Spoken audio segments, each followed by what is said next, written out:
Lionel, vendredi soir, il y aura une soirée pas comme les autres qui va se dérouler à La Ciotat, du côté de Sur les Quais. Est-ce que vous pouvez nous en dire un peu plus? C'est une soirée avant tout qui est caritative. Oui, tout à fait. Eh bien, écoutez, voilà, on a décidé d'organiser une soirée caritative sur les quais à La Ciotat, donc au profit de l'ARSLA, l'association pour la recherche sur la sclérose latérale amyotrophique, autrement appelée aussi maladie de Charcot. Une maladie plutôt rare? Une maladie plutôt rare, maladie orpheline. C'est voilà, c'est vraiment pour. Alors c'est de moins en moins rare, ça c'est évident. Donc c'est toujours aussi contraignant parce qu'on n'a toujours pas de quoi que ce soit pour arrêter la maladie ou pour la guérir. La recherche avance à petits pas, quoi. Tout à fait, tout à fait. Comme ma maman, suite à une opération chirurgicale bénigne de la main, oui. On lui a diagnostiqué ça il y a maintenant 1 an et demi, presque 2 ans.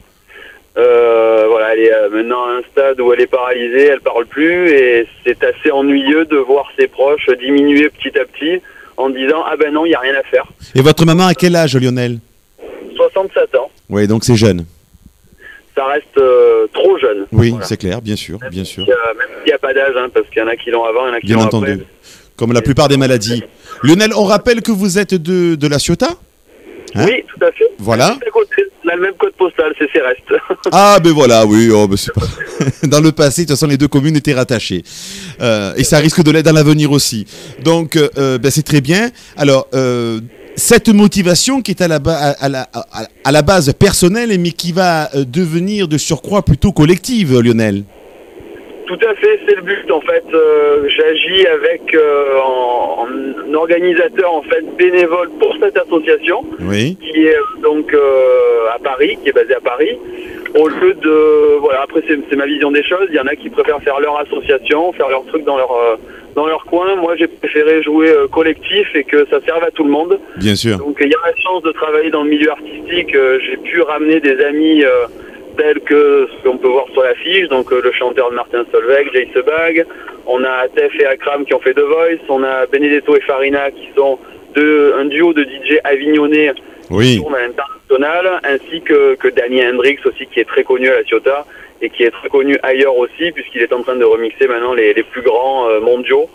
Donc pour en parler d'un des derniers en date, c'est John Dalbach qui est suédois.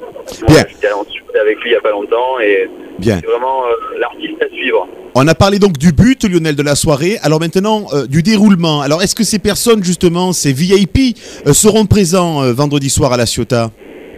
Alors tous ces gens-là seront exceptionnellement présents donc à La Ciotat pour cette soirée. On est tous réunis autour de la même cause. Donc c'était vraiment... c'est vraiment bien d'avoir pu réunir autant de gens. Donc c'est une démarche bénévole de leur part. Tout à fait. Ils viennent 100% bénévolement. Quand je leur en ai touché 2 mots il y a maintenant 1 mois et demi, 2 mois de ça, je leur ai dit bon, est-ce que vous êtes dispo tel soir? Ils m'ont dit Lio, pour ta mère et pour toi, on vient. Magnifique. Donc ils sont tous bénévoles et c'est vrai que c'est quelque chose qu'il faut souligner aussi. Oui. Parce que ben voilà, ça fait quand même un bel événement à La Ciotat. Tout à fait. Alors cette soirée, Lionel, c'est un principe comme le Téléthon, le site d'action. Comment ça va se passer? Alors c'est tout simplement 100% des bénéfices seront reversés à l'association. La soirée va se dérouler en 2 parties. La première partie, en fait, c'est le port qui est privatisé pour l'occasion, où il va y avoir le concert en plein air. Oui. Donc unique en France, puisqu'il n'y aura que piano et voix. Un concert qui débutera à quelle heure? Alors le concert, alors je vais vous expliquer le déroulé. En gros, on va accueillir les gens à partir de 19h. Oui. 19h45, nous aurons une intervention du professeur Lardillet, qui est donc coordinatrice SLA PACA. D'accord. Donc SLA, sclérose latérale amyotrophique. Ok. Ensuite, il y aura la vente aux enchères. La vente aux enchères, pareil, j'ai 6 artistes peintres et j'ai un photographe qui ont joué le jeu. Il y a des nationaux et des internationaux dans l'histoire. Ah, désolé, parce que l'interview est en voiture, du coup... C'est le système D, il y a le GPS qui se met en marche. Bon. Tout à fait, il parle.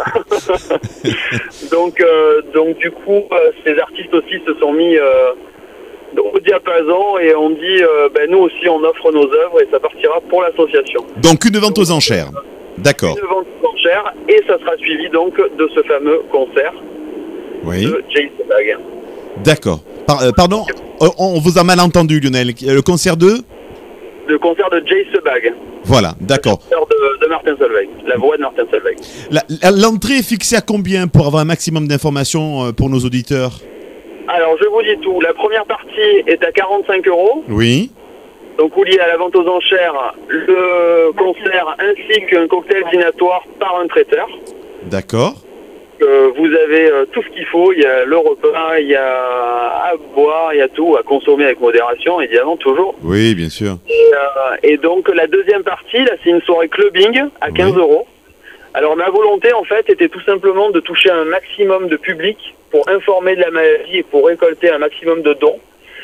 Donc c'est pour ça que j'ai orienté en deux parties. La première partie qui est donc concert et la deuxième qui est clubbing pour fédérer un maximum de gens, puisque à l'entrée donc sur les quais il y aura un stand de la RSLA qui sera tenu par les gens qui viennent directement de Paris pour l'occasion. D'accord. Pour informer sur la maladie et pour récolter des dons et pour évidemment c'est surtout pour fédérer un maximum de gens autour de cette maladie et d'essayer de faire de celle-ci une grande cause nationale.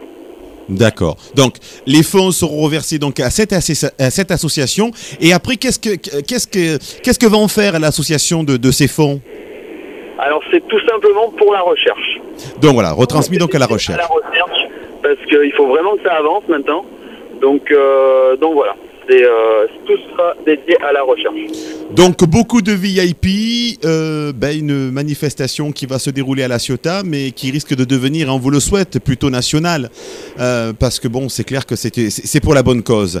Alors, là, il y a une marraine pour cette soirée, Lionel.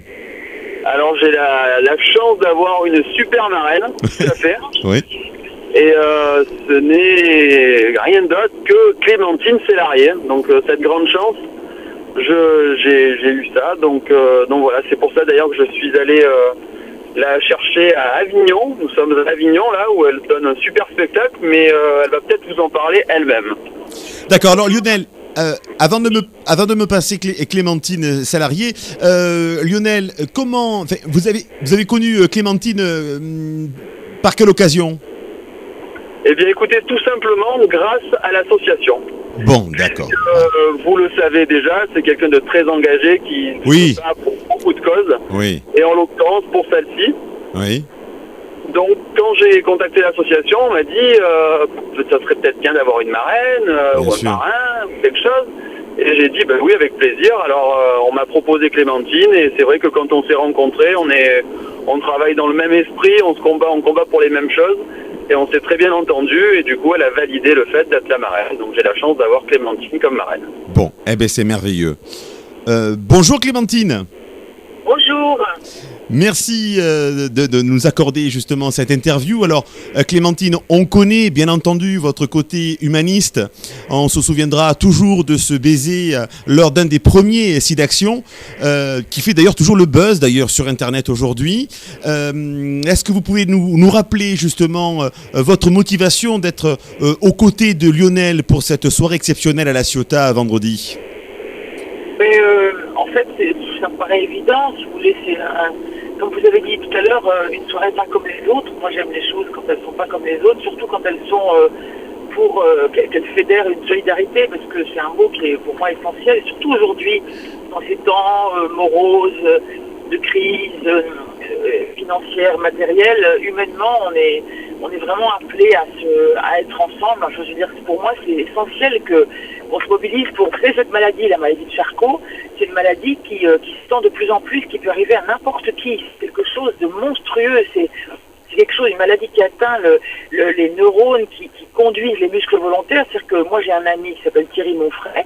D'ailleurs, c'est grâce à lui, en fait, que je suis là aujourd'hui, parce que grâce à lui, j'ai monté un spectacle qui s'appelle La Danse Immobile, qu'on joue tous les jours à Avignon. Et c'est vrai que je confie les gens de la région à venir nous voir, parce que j'ai pris ça, comment vous dire, son handicap, sa maladie. Cette maladie vous amène petit à petit à perdre votre corps et être dans un fauteuil roulant et ne plus pouvoir, comme le disait Lionel, en ce qui concerne sa maman, ne plus pouvoir parler, ne plus pouvoir bouger du tout, alors que l'esprit est totalement intact. Et si vous voulez, c'est tellement monstrueux que moi j'ai eu envie avec Thierry, mon frère, mon ami, qui a donc cette maladie, de faire des spectacles. Et là, on fait un spectacle autour du fauteuil roulant, avec 2 danseurs hip-hop, et on montre que le mouvement n'est pas toujours là où on croit qu'il est. Si vous voulez, c'est un spectacle sur la danse, avec du son, etc. Bref, mais en tout cas, pour moi, c'était normal de venir à cette soirée. Enfin, y venir, je ne sais pas si je pourrais, parce que comme on joue, c'est un peu compliqué. Vous voyez ce que je veux dire? Oui, bien sûr. On y vient ce matin. Lionel a eu la gentillesse de venir me chercher à Avignon. On va ce matin avec Jean d'Artigue, qui lui-même est atteint de cette maladie, qui joue dans mon spectacle. Il a eu la générosité de se déplacer, parce que c'est tout un truc, vous savez, d'être sur un fauteuil roulant en France, c'est bonjour le Moyen-Âge. Oui, oui, oui, c'est clair. Bon. En rigolant, parce qu'on rigole aussi, hein, je veux dire, on n'est pas toujours, on est surtout en train de rigoler avec Lionel, surtout parce qu'il faut, parce que c'est une soirée qui va être très très gaie, qui va être pleine d'énergie, c'est ça qui est beau, moi, chez Lionel, c'est ça que j'aime, et que c'est pour ça que j'ai voulu être marraine, et que je suis très très flattée, enfin très honorée d'être marraine, c'est qu'en fait, il y a une énergie, si vous voulez, chez Lionel qui est forte, il fédère les choses, et aujourd'hui, c'est très important de fédérer pour être solidaire. Donc, cette soirée, il faut pas se dire, ah, c'est cher, 40 machin euros. Non, c'est pas cher, parce que 45 euros, c'est peut-être 3 restos, ou 2, vous voyez ce que je veux dire? Oui, bien sûr. Bien sûr. Ben là, on le met pour autre chose, et franchement, c'est essentiel que la recherche avance. C'est essentiel. Si vous voulez, c'est comme d'autres maladies, vous parliez du sida tout à l'heure, c'est essentiel, parce que pour la maladie de Charcot, parce qu'on ne peut pas imaginer qu'on puisse continuer à perdre des gens comme ça. Le corps s'en va, si vous voulez, c'est un peu c'est Yves, le président, franchement, le président de la RSLA qui m'avait dit ça, c'est un peu l'opposé d'Alzheimer, Charcot. Alzheimer, on perd son esprit, on a son corps qui est intact, et Charcot, c'est le contraire. On a l'esprit, le corps qui s'en va et l'esprit qui est absolument intact. Donc c'est vrai qu'il faut trouver une solution, parce que voilà, c'est une maladie qui s'étend, et qui est monstrueuse, enfin, tout comme toutes les maladies, quoi. Voilà. Tout à fait, tout à fait. Donc... Pardon. Non, mais je vous en prie, non, on prend plaisir. Clémentine, on prend plaisir à vous entendre à la radio, comme par exemple de vous voir également à la télé et au cinéma. Alors, vous allez venir à la Ciotat, Clémentine. Savez-vous qu'il y a encore une des plus vieilles salles de cinéma au monde qui est encore debout et qui a été donc récemment rénovée, le cinéma L'Éden. Le saviez-vous? Je crois qu'on me l'a dit l'autre jour, quand Lionel est venu très gentiment voir le spectacle à Avignon avec des amis à lui. Je crois qu'on me l'a dit, oui. Mais moi, je suis allée à la Ciotat une fois pour un festival de films de fiction télé. Oui. Avec Daniel Rousseau, et j'ai un très très bon souvenir, mais vraiment excellent. C'était pour un film, je ne sais plus lequel, parce que j'ai un peu les neurones qui voilà, qui disjonctent, hein, comme nous tous. À mon grand âge. Voilà, donc voilà, mais j'ai un très bon souvenir, vraiment. C'est chouette qu'on y aille aujourd'hui. Bon, écoutez, c'est très bien. On vous souhaite donc une bonne visite à la Ciotat, et bien entendu, on est de tout cœur avec vous pour cette manifestation qui est remarquable et qui est une première et qui, à mon avis, donc sera suivie. Un dernier mot, Clémentine, avant de conclure.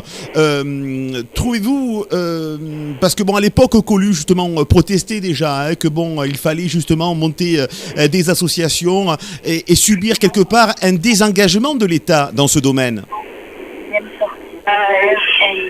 Le problème, si vous voulez, c'est que il faut se battre sur tous les fronts. C'est-à-dire que c'est ça. Il faut faire des associations, il faut aller voir les gens de l'État, mais le problème, c'est que vous savez bien, l'État, c'est un peu lent, quoi. Oui. Donc, au lieu de se plaindre, c'est ça que Lionel fait, au lieu de se plaindre de ce que fait l'État, autant faire les choses, parce que de toute façon, c'est vrai qu'il y a des priorités. Moi, je vous avoue que je suis très choquée dans la façon dont le handicap.